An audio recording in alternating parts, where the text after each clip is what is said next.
আসসালামু আলাইকুম, ডক্টর হাসান রহমান খান। আজকে আমার একটা পেশেন্টের একটা কোশ্চেন নিয়ে আপনাদের সাথে কথা বলবো। কোশ্চেনটা হচ্ছে এই যে, ডাক্তার সাহেব আমার ওজন কেন বাড়লো? তাকে রোজায় ইন্টারমিটেন্ট ফাস্টিং যে কতটা উপকারী এটা আমি অলরেডি বুঝাই দিছিলাম। তার ওজন ছিল 73 কেজি প্রথম রোজাতে, এবং সে একটা কার্ডিয়াক পেশেন্ট। তার ওজনটা ডায়েট কন্ট্রোলের মাধ্যমেই কমাইতে হয়। আমি তাকে সবকিছু বুঝাই টুজাই দিছিলাম। তো 20 দিন পরে ফলো আপে যখন সে আসছে, তার ওজন হয়ে গেছে এখন 77 কেজি। এবং সে খুব হতাশ, কারণ সে আসলে 20টা রোজাই করছে এবং সে আসলে আগে কার্ডিয়াক পেশেন্ট, মানে ওল্ড এমআই। তো এখন মোটামুটি ওই সমস্যাগুলো নাই, কিন্তু সাথে ডায়াবেটিক আছে, আরো কিছু প্রবলেম আছে। তার হতাশা হচ্ছে যে আমার ওজনটা বাড়তেছে কেন? আমি তো সারা দিন খাচ্ছি না, তাহলে আমার ওজন কেন বাড়তেছে? এবং সে কিন্তু ভালো হতাশ, নর্মাল হতাশ না, যথেষ্ট বেশি হতাশ। তো এই হতাশাটা কিন্তু অনেকের মধ্যে কাজ করে যে, ভাই রোজায় তো আমার ওজন বাড়ে, মানুষের রোজায় ওজন কমে, আমার ওজন বাড়ে। মানুষের না, অনেকেরই ওজন বাড়ে, বিশেষ করে বাংলাদেশে অনেকের ওজন বাড়ে।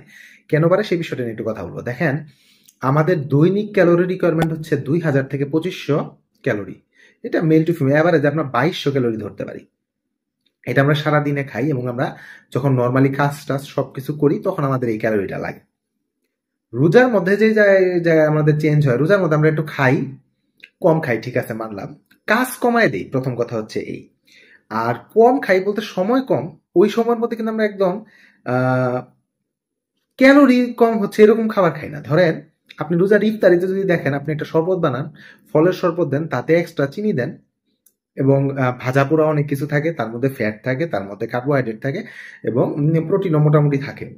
তারপরে আবার অনেকে ইয়ের পরে আরেকটা, তারাবির পরে আরেকবার খান, আবার সেহেরি তো মোটামুটি খান, এবং হ্যাভি মিল, 3টা মিলই মোটামুটি হ্যাভি মিল হয়। ওই যে বড় বাপের পোলায় খায়, এটা খায়, ওটা খায়, কত কি খায়, হালিম খাচ্ছেন, হ্যান খাচ্ছেন, ত্যান খাচ্ছেন।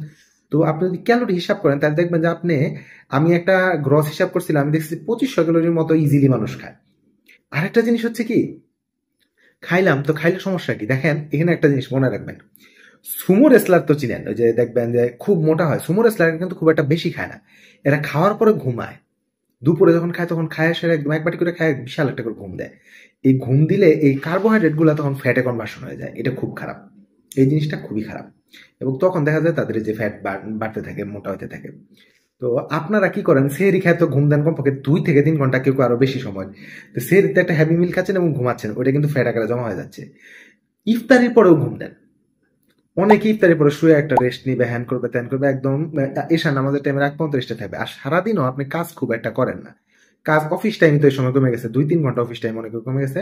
যারা যেহেতু কাজ করতেন তার চেয়ে একটু কম কাজ করেন, দুপুরে পরে থেকে আর শরীর চলে না, হ্যান করে না, ত্যান করে না, কাজ টাজ করতে চান না। তো এইরকম যখন আপনার থিওরি চলে আসবে বডিতে, তখন কি হবে? তখন আপনি যে খাবারটা খাচ্ছেন, কার্বোহাইড্রেট যেটা ইউজ হতে পারতেছে না, সেটা খুব দ্রুত ফ্যাটে কনভার্ট হয়ে যাবে এবং বডিতে স্টোর হয়ে যাবে। স্টোরড, যে গ্লাইকোজেন আকারে স্টোর হতে থাকবে। পরবর্তীতে এটা থেকে আস্তে আস্তে আস্তে আস্তে আপনার ওয়েট বাড়ার জন্য যা যা হওয়া দরকার তাই তাই হবে। তো বলতে পারেন আপনি ইন্টারমিডিয়েট ফাস্টিং এ তো আমার কিছু ফ্যাট বার্ন হয়, হ্যাঁ কিছু ফ্যাট আপনার বার্ন হচ্ছে, কিন্তু তার চেয়ে বেশি ফ্যাট আপনার গেইন হচ্ছে। আপনি ভাজা পরিমাণ কি পরিমাণ বেগুনি খাচ্ছেন, বড়া খাচ্ছেন, বুট খাচ্ছেন, পেঁয়াজু খাচ্ছেন, আরো আলুর চপ খাচ্ছেন, বেগুনের চপ, কত কি খাচ্ছেন। তো এগুলা খেলে আপনার ওজন বাড়বে না? বাড়বে কি বাড়বে না, আসলে তো ওই যে প্র্যাকটিক্যালি বললাম যে 20 দিনে 4 কেজি ওজন বাড়ানো তো কম কথা না। তো সে বাড়াইছে, সফলভাবে বাড়ায় 4 দিনে, এই 20 দিনে সে 4 কেজি ওজন আমার কাছে আসছে। এবং তাকে আমি বুঝাইলাম যে আসলে যে এই কাজগুলো করতেছেন এইভাবে হবে না, আপনি ক্যালোরি হিসাব করে খেতে হবে। আপনার রোজায় ওজন কমাইতে চাইলে আপনি 1600 ক্যালোরি খান। আপনি যদি আপনার দৈনিক 2000 ক্যালোরি রিকোয়ারমেন্ট, 1600 ক্যালোরি খান এবং 2000 ক্যালোরি কাজটা করেন, তাহলে আপনার 400 ক্যালোরি মাইনাস হবে।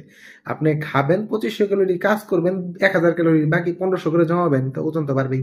এই জন্য আমাদের ওজনটা রোজায় বেড়ে যাচ্ছে।